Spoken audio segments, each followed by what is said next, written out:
All right, so I'm just going to review again the housekeeping. All attendees are on mute. Please place your questions into the chat, and DHR staff is available in chat if you need help. You can write some questions there. And without further ado, I'm going to hand this over to Interim Commissioner Jonathan Smith.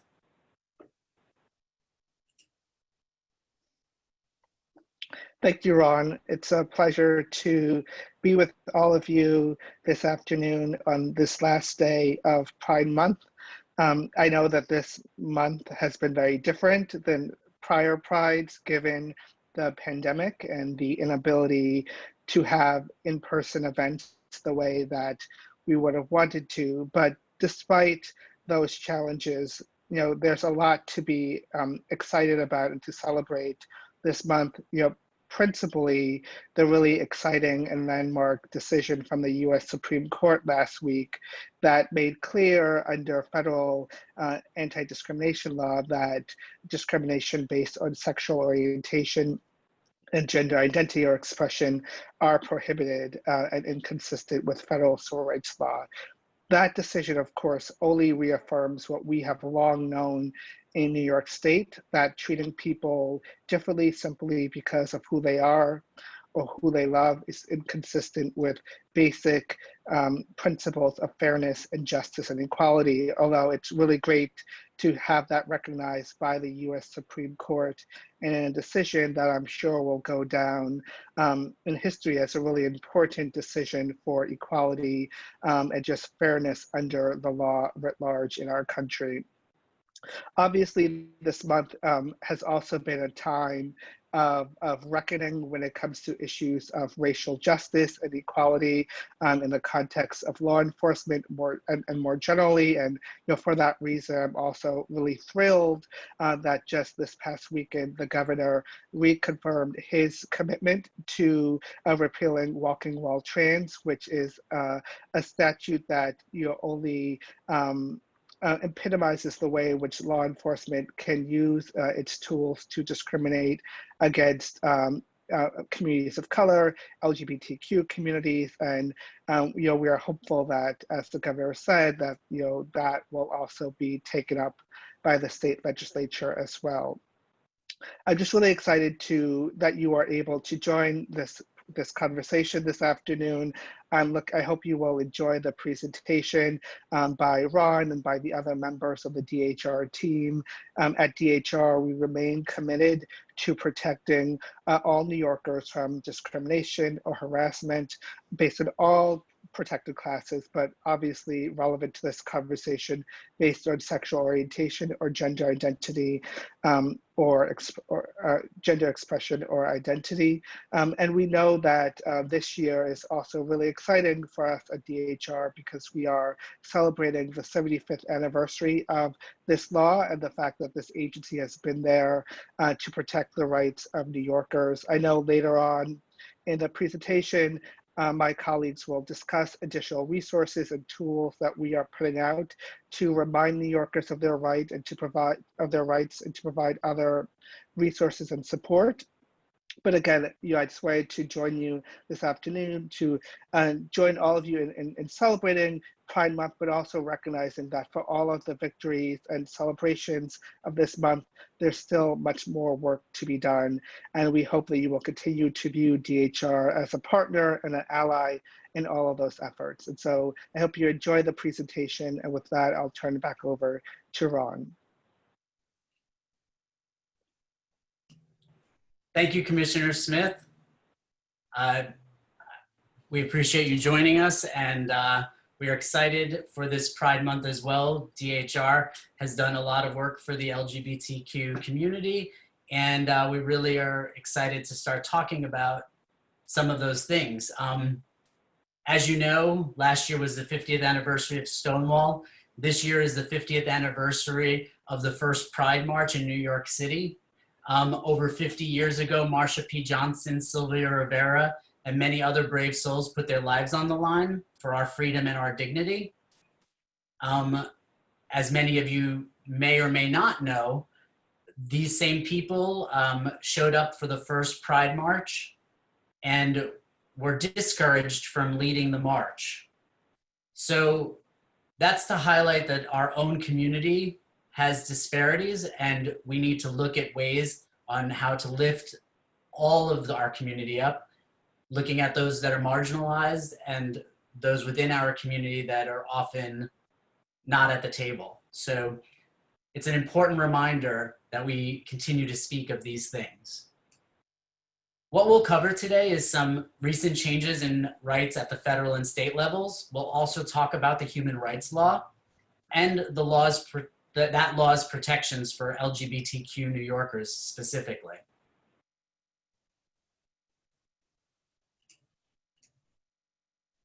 So some of the recent changes that have happened on the federal and state levels, we've had a Supreme Court ruling where they reviewed 3 cases, and now the Title VII of the Civil Rights Act of 1964 prohibits employment discrimination based on sexual orientation and gender identity or expression. This was a monumental decision, and the fact that it was a 6-3 ruling was really surprising in a good way. And basically, this was a very big deal nationally because there are many states where you can still be fired, or you were still able to be fired for being LGBTQ. This ruling now makes that no longer the case, but New York State had always been, and we'll cover that in the coming slides, had already been covering that.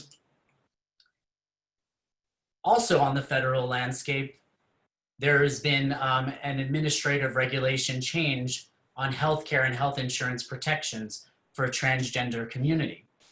This rollback of the federal rules was a rollback against discrimination, and New York State's laws and rules still apply. So you are still covered from this type of discrimination in New York State, and the Department of Financial Services at dfsn.ny.gov protects some of that healthcare discrimination, and especially with insurance. And New York State Division of Human Rights also has your protections for healthcare providers. We also have the Restoration of Honor Act that was signed into law in 2019 by Governor Andrew Cuomo. And this is to where veterans can apply to restore access to state veteran benefits. And you can find information on that at that website. Also, other New York State LGBTQ protections that were signed into law by Governor Andrew Cuomo was the legalization of gestational surrogacy, a ban on conversion therapy, and the ban on gay and trans panic legal defense. Before we start this, pausing that for a second, I'm just going to check if Matt McMurrow is on. I don't see him on just yet. Oh, there he goes. I wanted to thank our new director of LGBTQ affairs for the governor's office, Matt McMurrow. I also wanted to thank Priya, Nate, and David Contreras-Turley, the former director of LGBTQ affairs. I wanted to unmute Matt and give him a chance to speak with everybody. I'm trying to unmute you, Matt. Can you hear me? Yes. Okay. Thank you, Ron. And thank you, everybody, for joining us as we close out Pride Month 2020. It certainly is an extraordinary one from all of our perspectives. I started only about a couple of weeks ago, really just the beginning of Pride Month. And I come here from the New York City Mayor's office, Bill de Blasio's office. I was his senior advisor on LGBTQ community affairs for the last 3.5 years. And during that time, I worked on a lot of projects, including the NYC Unity project, which focused on a multi-agency strategy to address the unique challenges of LGBTQ young people. And I also helped lead the effort to prepare the city for World Pride last year. This year, obviously, is very different for Pride. As I joined, I had spent the previous 10 weeks working 7 days a week on COVID response. And of course, when I started here at the governor's office, we were still working on COVID. It was the day after George Floyd had been tragically murdered. And of course, we were all anxious about what the Supreme Court would rule. So there's been a lot of things going on this month. We've had to navigate, Pride in the context of COVID, but I think it's been a beautiful coming together of the community to sort of reimagine Pride, both virtually as well as looking at it on an intersectional level as well. So, so anyway, I just wanted to say thank you all for bearing with us this month and for being such troopers and heroes for the last few months during this really extraordinary time in our state's history. And I look forward to working with all of you going forward. There's a lot to do still, and as soon as I can, I'd like to go across the state and meet more people outside of New York City. So thank you very much, Ron, and happy Pride, everyone. Thank you, Matt. So we have a little special treat. We have a video that will be starting right now. In New York, we don't just believe it's enough to fight the good fight. We believe you have to fight the good fight and win. It's about making progress. It's about showing the rest of the nation the way forward. I look at New York as an enlightened state. I kind of had like a phoenix rising kind of moment after I moved to New York and could kind of spread my wings and find people that I could really connect with in the community. New York not past marriage equality already, I don't know if I would have had the courage to come out myself. What we have done with the LGBTQ community, nobody else has done. And we really did start a movement.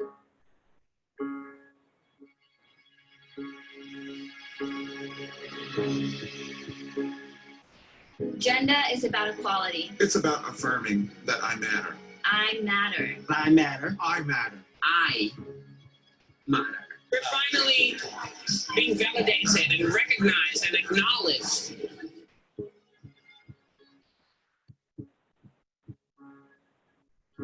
We banned so-called conversion therapy and outlawed the gay and trans panic defense.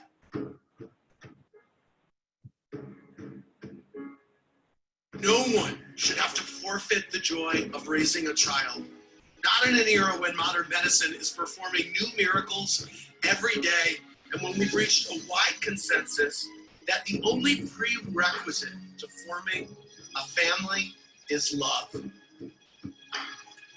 And this year, we must also repeal the so-called walking wild trans statute so that people will no longer be unfairly targeted for what they look like. And you have to keep raising the bar. And you have to keep knocking down the next barrier to equality.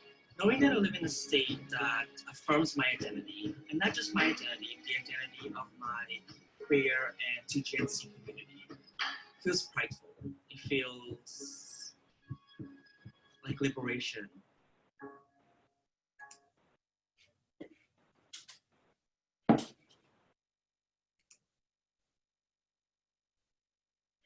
All right, well, seems like this slide wants to play again.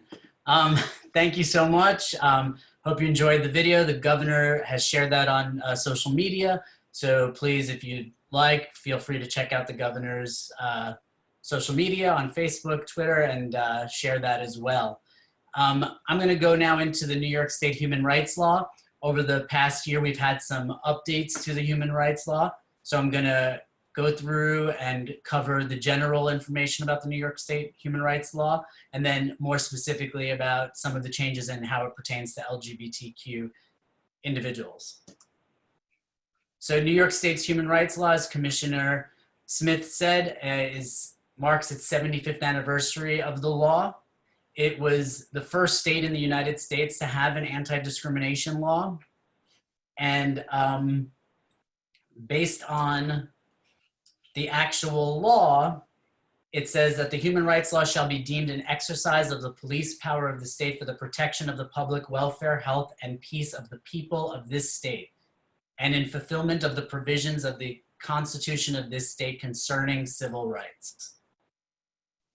So that's from the human rights law.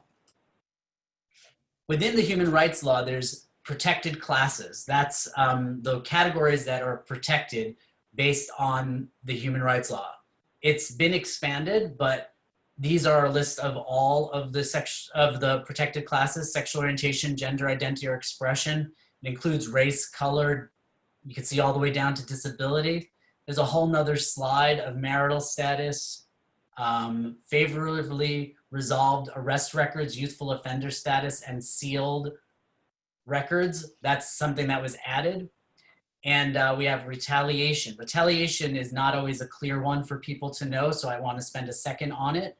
Retaliation means that when you file a claim, if someone takes action against you because they've been made aware that you filed a claim, you have the right to file an additional claim on retaliation.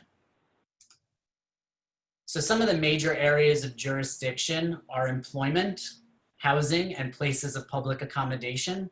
We're going to cover those in additional slides, but we also have non-religious educational institutions, credit, insurance, licensing for professional and occupational licenses, insurance for arrest records. We have boycott, blacklisting, and volunteer firefighters. In regards to employment, the human rights law covers all employers, and a recent change that happened was even if there's only one employee. That's a big change to the human rights law. So it covers any employer because all it needs to have is one employee. It also covers domestic workers from harassment, and interns are specifically covered. This covers throughout the entire process, whether it's hiring, firing, compensation, terms, conditions, and privileges of employment, including reasonable accommodations. It also prevents harassment from the protected classes we mentioned. And in advertisements and applications, it also has to not discriminate or have limitations. In housing, the areas that are covered are wide-ranging, going from private or publicly assisted housing, rentals, co-ops, condos, a sale, land or commercial spaces, and that sale of single-family homes. There is one note that should be noted. You're excluded from coverage if you're an owner-occupied two-family house. Those houses are excluded, so you should be aware of that in regards to the human rights law.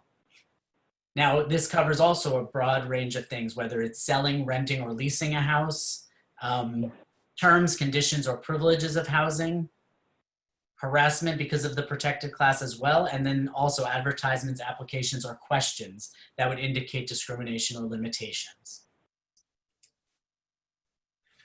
Places of public accommodation are also covered by the human rights law, and this is a very broad jurisdiction, but it covers things from hotels, restaurants, and bars, all the way to hospitals and clinics, as well as public halls or public areas of any building. It also covers establishments dealing with goods and services of any kind, regardless of size. This discrimination that's covered is against persons of a protected class when a public accommodation or by any of its owners, managers, agents, or employees. Denial of any of the privileges or of the facility. Also, any notices or advertisements or any direct or indirect indication that a person of a protected class are unwelcome. So as you can hear, that's very broad, but we want to get more specific. We want to talk about human rights law and the protections on the basis of sexual orientation. In 2002, we had the Sexual Orientation Non-Discrimination Act, which was an amendment adding sexual orientation to the human rights law. It's been effective since January 16th, 2003. The definition in that is sexual orientation means heterosexuality, homosexuality, bisexuality, or asexuality. And an important part is that's whether actual or perceived.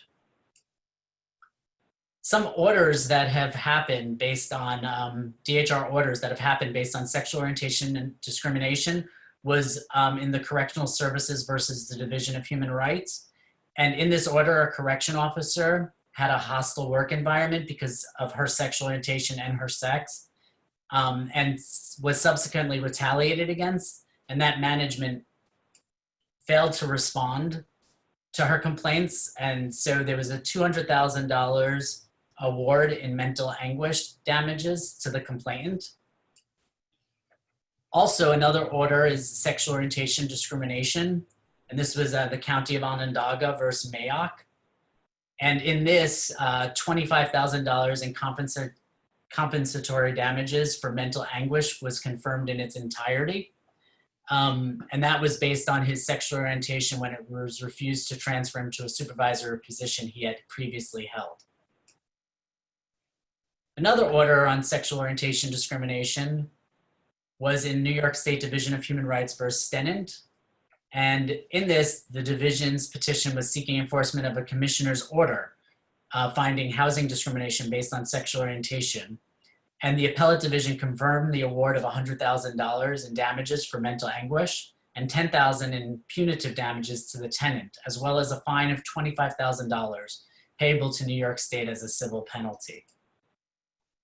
Those orders are important because those are the types of things that can happen if when we go through our process, and we'll talk about our process later. As we've heard in the video, and many times, the Marriage Equality Act was passed by the governor in 2011, and it authorized marriage between couples of the same sex in New York State. It also recognizes marriages validly performed in other jurisdictions. And this had an impact also on the protections of that relationship by the human rights law. So in regards to the division of same-sex spouses, it is a sexual orientation discrimination to take any adverse action because an employee is married to a spouse of the same sex.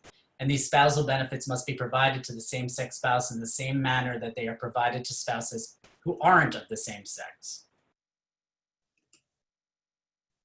This is also upheld even with personal religious beliefs. So that's not a defense. And in this case on public accommodation, the complainant sought to rent respondents' property, a place of public accommodation, to hold their wedding.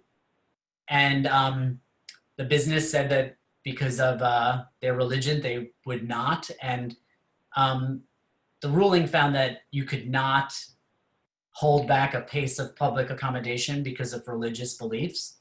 And the commissioner found the respondent had discriminated against the couple based on their sexual orientation and awarded $3,000 in damages, as well as a civil penalty of $10,000.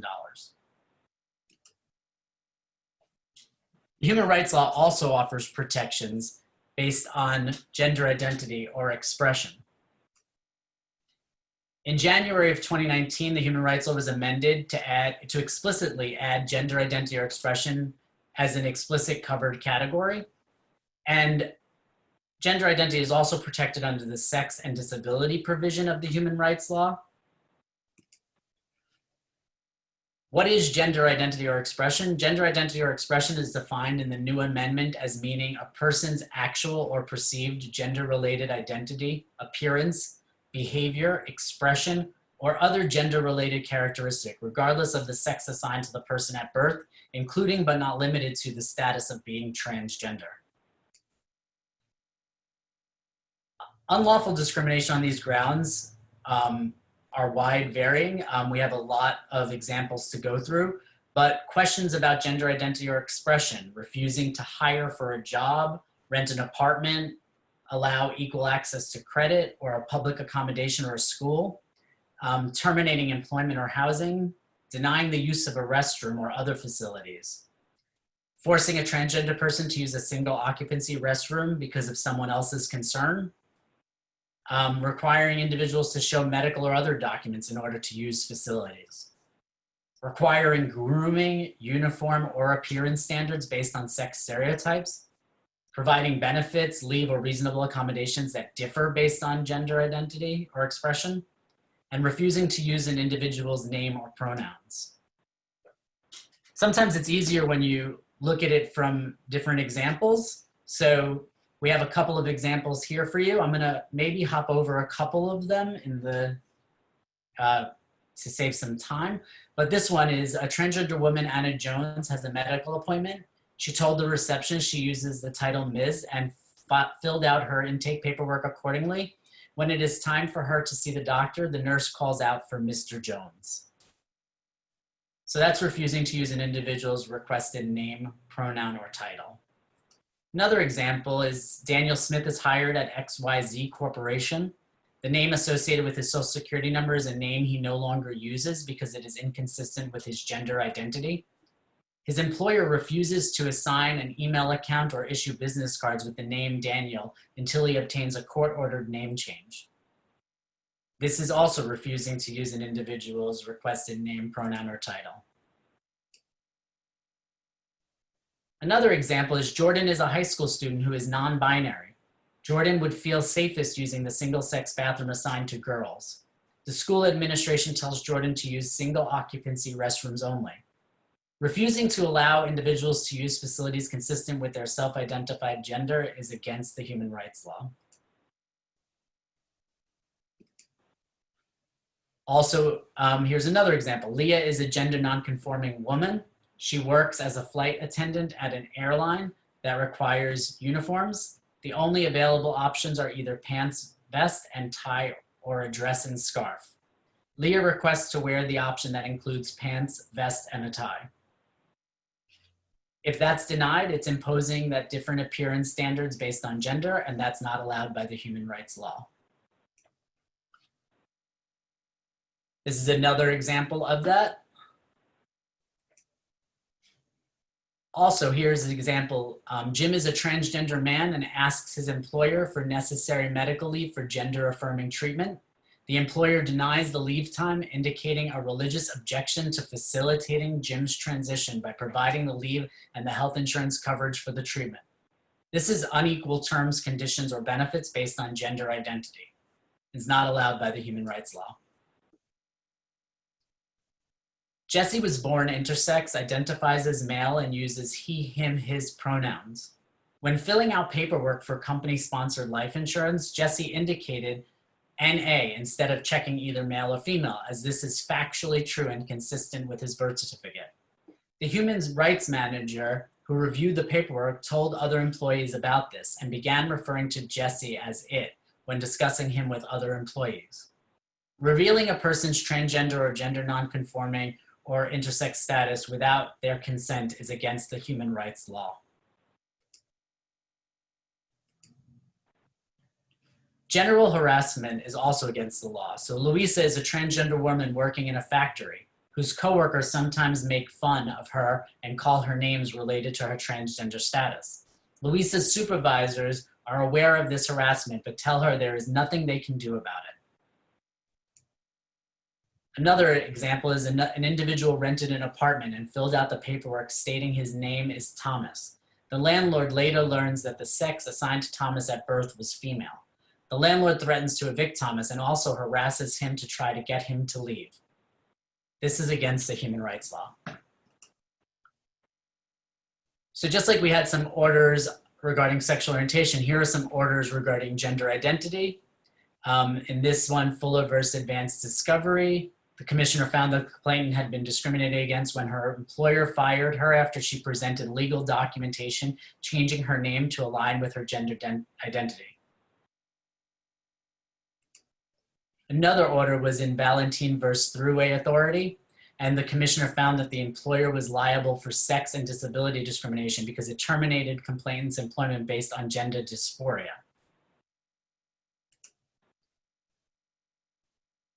Another area that the human rights law protects is in education, and this impacts LGBTQ people as well. In 2019, the human rights law was amended to prohibit discrimination against students at public educational institutions. This law applies to actions that occur on or after July 25th, 2019. So gender identity or expression and sexual orientation are both covered under education as well as the other protected classes. This was a change. We had jurisdiction at one time under public school districts, and then there was a decision changing that, and now this was a change back to giving the division authority over public school districts, charter schools, boards of cooperative education services or BOCES, public colleges and universities, universal pre-K, Head Start, and other publicly funded pre-kindergarten programs, and as we had always covered, non-for-profit private schools not run by a religious organization at all educational levels. Some examples of discrimination in education are Maria is a college student who wanted to get into a highly competitive program offered by her school. One of her professors said that if she would engage in a sexual relationship with him, he could get her into the program. Maria turned him down, but she got into the program anyway. This is sexual harassment, and it's part of the human rights law. Jackson, a Black male high school student, plays on a school sports team, and he is subject to locker room racial jokes and pranks from his teammates. He complains to the coach, who tells him they are just kidding around and to ignore it. What should happen? Well, the human rights law says that the educational institution is responsible for handling this situation. So this is something that you would reach out to the Division of Human Rights regarding. Louisa is transgender and she experiences taunts and assaults on the school bus. The school district says it cannot control the school bus, because transportation services are provided by a busing contractor. What should happen? Well, the school district is responsible, so they should be stepping in, and this is something you'd want to reach out to the Division of Human Rights about. And a high school principal will not give permission for an LGBTQ student group to meet on the premises after school, despite the fact that various student interest groups hold such meetings. Another thing that you should reach out to the the Division of Human Rights about. So enforcing the human rights law at the Division of Human Rights, there's a process that we have, and it starts with investigation and education and ends with rights and remedies. So one thing that I would be remiss if I didn't mention is that we have some temporary changes to the complaint process due to COVID-19. These new complaints, you can send them in via email, mail, or fax, and we don't need notarization to start the process. At certain point, there may be a need for notarization, but we're waiving the initial need. So that way we can take processes via those methods. Take complaints. And DHR staff will start new complaints over the phone for anyone who has requires an accommodation for a disability or without access to a computer. And if your time to file a complaint or appeal a DHR decision would have expired during the pandemic, you now have until July 6th to do so. And you can visit us online at dhr.ny.gov/coronavirus-response to stay up to date on this process changes and also how our local offices are interacting with the public. Currently, right now, we are just in virtual mode via email and phone. But as we go through the process of updating that, this will be the website that'll be where you can find that information. So the process starts with filing a complaint. Of course, you can call us to ask questions and things like that before actually filing a complaint. But once you file a complaint, we have regional offices around where the information can be obtained and a complaint can be filed, or though you can email us at info@dhr.ny.gov for now. And the complaint forms can be found on our website. And a complaint must be filed within the division within 1 year of the occurrence of the discrimination. Although check with us based on COVID-19, there might be some changes to that. So you definitely want to ask us questions, especially in this unique time. Complaints may be filed directly in state court within 3 years of the alleged discrimination, and complaints may not be filed in both the division and state court. That's important to note. Once we get a complaint, it's investigated, and the division investigates complaints promptly to determine if the complainant was discriminated against because of membership in a protected class. The division regulations provide that the investigation may be made by a field visit, written or oral inquiry, conference, or any other method deemed suitable. Based on the evidence collected, the regional director will make a determination on if there's no probable cause or if there's probable cause. If no probable cause is found, you as the complainant can appeal the dismissal to the state court. If there is a determination of probable cause, the case is forwarded for a public hearing before an administrative law judge. So at the public hearing before an administrative law judge, material issues of fact and law can be resolved. Testimony is taken under oath. Witnesses are subject to cross-examination, and a full record is made. The complainant may be represented by his or her own attorney if they prefer, but a division attorney will be appointed to present the case in support of the complainant if required or needed. The administrative law judge submits a recommended order for the commission's consideration. After that, final orders and remedies are decided. The commissioner reviews all submissions, relevant evidence, and the recommended order, and issues a final order, either finding discrimination or dismissing the complaint. And as you saw in the examples that I gave of some of the orders, it can be a reinstatement of job with back pay. That could be one of the remedies. It could also be the provision of housing or access to a public accommodation, compensation for mental anguish, civil fines and penalties, just to name a few. Appeals and enforcement. So either side may appeal the commissioner's final order to the state court, where the cases are heard in the appellate division. Complainants may have private counsel or a division attorney submit a brief and appear in court to defend the commissioner's order where discrimination is found to have occurred. So if we rule in favor that the discrimination occurred and the person who we ruled against is appealing, we can represent. The division will also seek court enforcement of the commissioner's orders should a respondent fail to comply with the terms of the order. We gave an example of that earlier, where when the respondent failed to comply with the terms of the order, we went to court and got the amount that was supposed to be given to the complainant. So one of the things that we're releasing today for this webinar, it's available on dhr.ny.gov/LGBTQ, and it's a Know Your Rights. It's a guide for the LGBT community on New York State human rights law. It's a brief booklet that goes over a lot of the things that we talked about today. Some other resources that we have, they're also listed on that website for LGBTQ, but here's some of the direct PDF links: and discrimination based on sexual orientation, gender identity or expression, and gender identity discrimination by hospitals. There's a specific material about that.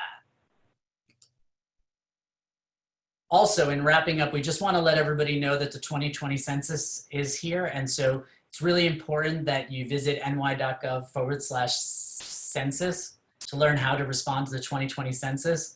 For our community and for New York State, we get a lot of our funding for programs essential to many things that the LGBTQ community find and need, have a strong need for. Also, we have an upcoming event on July 9th. It's going to be a panel discussion on Black rights, how past movements shape today's climate. It's on July 9th, and the discussion will focus on the anniversary of the 14th Amendment's ratification, Juneteenth, and the Civil Rights Act on the anniversary on July 2nd, and reflect on the roles the New York State human rights law will continue to play in this movement. We're also going to have an upcoming Know Your Rights tour. This was supposed to happen in the spring, but then the coronavirus occurred, and so now we're going to be resuming this in the coming months. The tour will likely be virtual based on DOH guidance, but if something changes, we may have some in-person meetings as well. And the statewide tour is going to be different than previous tours, because while we will present to the LGBT community, we're going to be going beyond that. We're going to be talking to chambers of commerce. We're going to be talking to social service districts and a multitude of other health and human service providers and housing providers. So that way we can inform people of what LGBTQ plus discrimination looks like, so that way they can prevent that from happening in their establishments and in their jurisdiction, or what falls under our jurisdiction rather. So we've had a social media campaign that is going to play here, and we want you to join us on social media.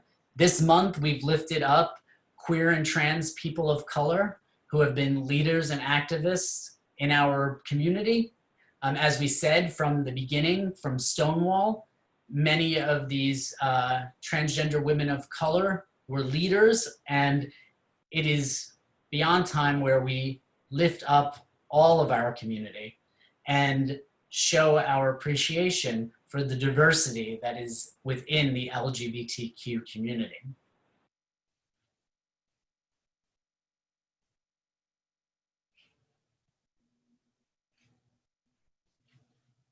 Just gonna let this wrap up. All right. So at this point, we're gonna open it up to questions. Well, I wanna point out that you can connect with us on social media based on the Twitter, Instagram, all of it is NYS Human Rights. You can send any questions in the chat and we're gonna review them and answer some live, possibly. And also we suggest that you sign up for our newsletter and emails, and you can go to dhr.ny.gov/contact-us for that information. So at this point, I see some of the questions. I'm gonna take Jackie's question right now. If someone is undocumented, is there any risk for them filing a complaint with DHR? The answer is no. We do not ask about these questions nor report that to any other entity. And so there is no risk of them filing a complaint with DHR. If you're a person who works within some of those communities, we would love to get information specific to that and find a way to get that word out there that there is no risk for them filing a complaint with DHR. In regards to the slides or a recording of the presentation, we will have on that LGBTQ website the slides. We also are looking into getting a recording of that. So I noticed Maria asked about that. And so just want everybody to know that we will do our best to get that information out.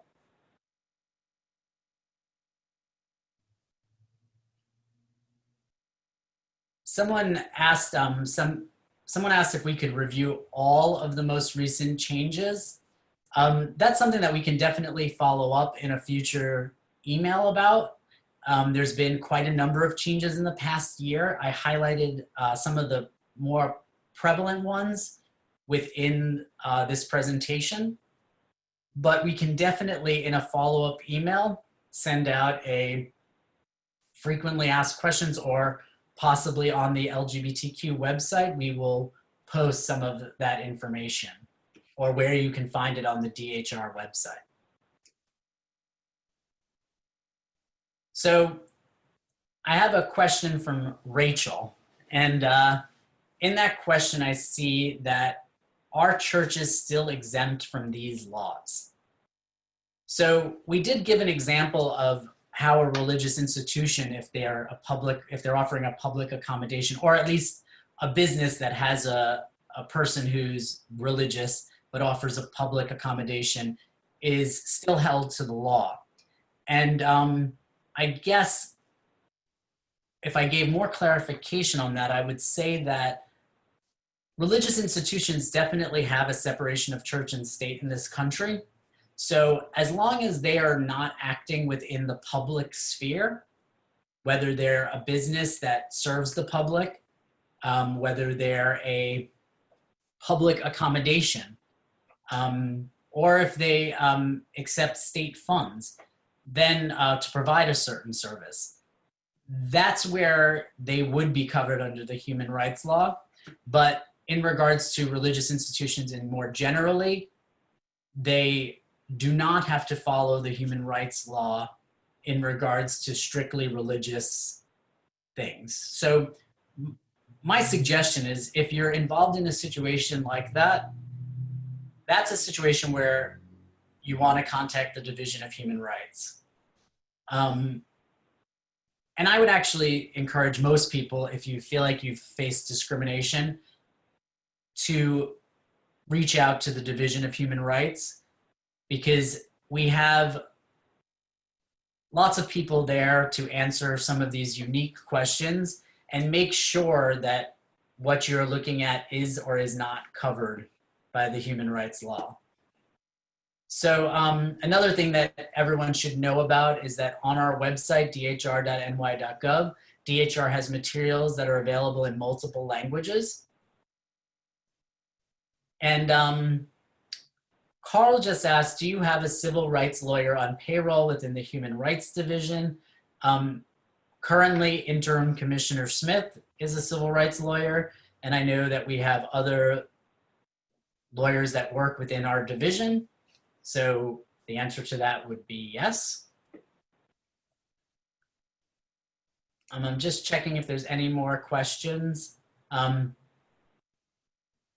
So we have a question. Is the employee's self-identification of their gender identity or expression enough for employees to provide any bathroom or other accommodation? The answer to that is yes. There is no documentation needed.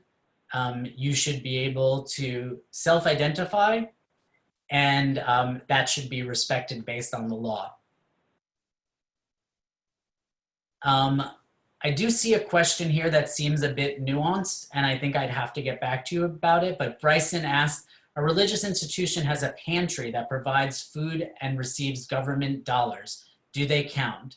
My guess is, because they receive government dollars, that would definitely make it that they provide this as a public accommodation or a public service, but we'd have to know more of the details, and that's why it's really important that you reach out to the Division of Human Rights in regards to these types of things, so that way when they're nuanced like that, we can talk about that more. Checking if there's any more questions at this point.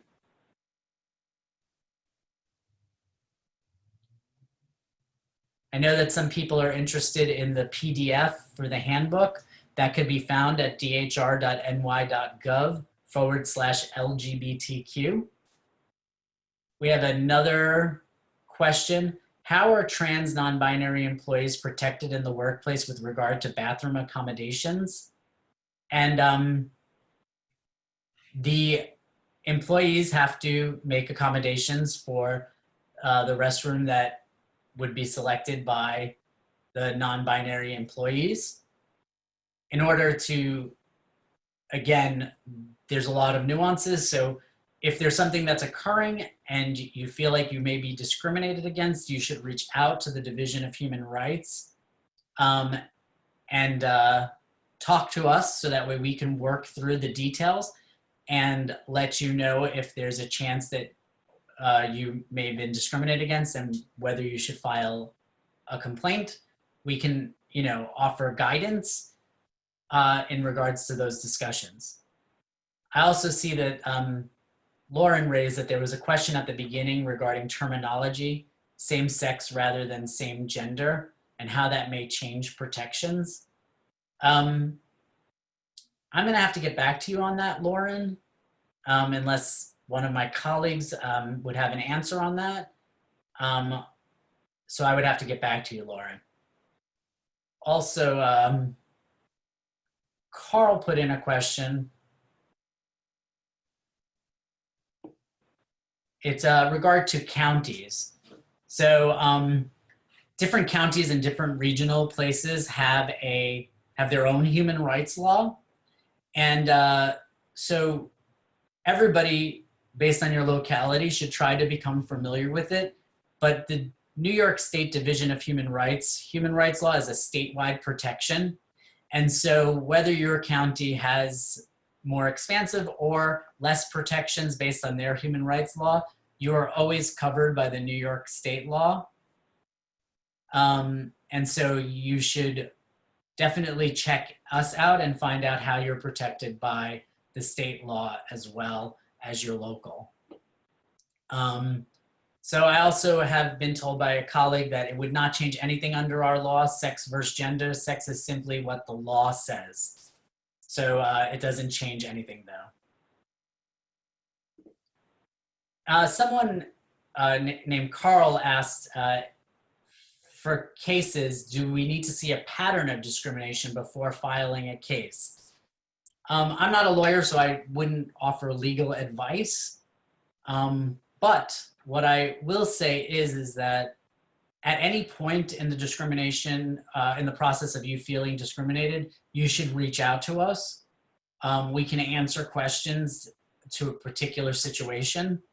I definitely would encourage everybody, as long as they feel safe and comfortable, to reach out and try to see if there's any way to resolve it. You know, if someone's using like an incorrect pronoun, you can inform them if you feel comfortable and safe that that's not the right pronoun, and things like that. But at any point in the process, you don't have to see a pattern of discrimination before reaching out to us or filing a complaint. But, you know, as I said, I can't offer legal advice. I'm not a lawyer. I just want to say that, you know, there's definitely things that we can talk about in regards to specific situations if you contact us and call us. So I'm not quite sure if there was any more questions, but those are the ones that I could get from the chat. I want to thank everybody for joining us. I want to wish everyone a happy Pride. I'm not quite sure who's joining us here. I see that there's been a lot of participants joining us, so I want to thank you for joining us. But I also want to say for any people that I normally see during Pride, I'm excited that we get to do these things where we still get to interact, and I look forward to future Pride events where we will join together again as a community. So happy Pride, New York State. And I see messages coming in from people like Brooke from Rockland Pride and Finger Lakes, and also North Country and Newburgh. And so really, it's so great to be with our community on this last day of Pride. And just have a happy Pride. And please, if you need anything from the Division of Human Rights, we're here for you. Thank you. Have a good rest of your evening.